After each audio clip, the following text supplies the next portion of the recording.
1 year back మా పిల్లలు homework రాసుకోవడానికని ఒక టేబుల్ కొన్నాను. ఆ టేబుల్ కేమో హోల్డర్ సిరిగిపోయి సరిగ్గా టేబుల్ నిల్చోవట్లేదు. ఇప్పటి వరకు దిండ్లు దుప్పట్లు అడ్డం పెట్టి మేనేజ్ చేసుకుంటూ వచ్చాం, కానీ పైన మా వల్ల కావట్లేదు.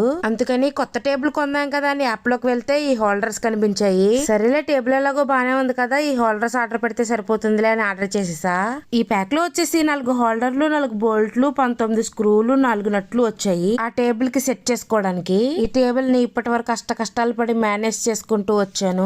ఇకపై ఈ బాధ ఉండదు అనుకుంటా, ఎందుకంటే కొత్త హోల్డర్స్ వచ్చేసాయి కాబట్టి. దీన్ని నేను ఇంకా స్టిక్స్ పెట్టి ప్లాస్టర్ వేసి చాలా మేనేజ్ చేసుకుంటూ వచ్చాను. ఇంకా లాభం లేదు, కొత్తది కొందాం అనుకున్నప్పుడే ఈ హోల్డర్స్ కనిపించాయి నాకు. ఇవేవో 4 months బ్యాకే కనిపించినా బాగున్నాను, నాకు ఈ కష్టం అంతా లేకపోతుండే. పోనీలేండి, ఇప్పటికైనా దొరికాయి. వచ్చిన వెంటనే ఇన్స్టాలేషన్ మొదలు పెట్టేశాను. మనకి ఏ పని అయినా అప్పటికప్పుడు అయిపోవాలి, వాళ్ళు వచ్చి చేయాలి వీళ్ళు వచ్చి చేయాలని అస్సలు ఎదురు చూడను. అందుకే నాకు నేనే వీడియో తీసుకుంటూ నాకు నేనే ఇన్స్టాలేషన్ మొదలు పెట్టేశాను. కొత్తవి వచ్చాక పాత వాటితో పనే ఉంది, అవతలకు పడేద్దాం. అలా పాతవన్నీ పక్కన పడేసి కొత్తవి ఇన్స్టాలేషన్ చేసేసుకుంటున్నాను.